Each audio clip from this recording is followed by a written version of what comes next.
គេចង់បងនៅកំឡំរីងរៃនឹកអូនម្នាក់ឯងក្នុងចិត្តចំបែងទឹកភ្នែករាល់ថ្ងៃព្រោះតែរូបស្រីមានប្តីហើយ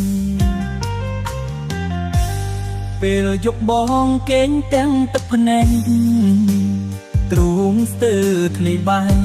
ខ្ចិតអស់ហើយណាថ្លៃនឹកអូនម្ដងចង់ជួបពេលក្រៃតាមាននិស័យអាចបានថែស្រីមិនដងទេ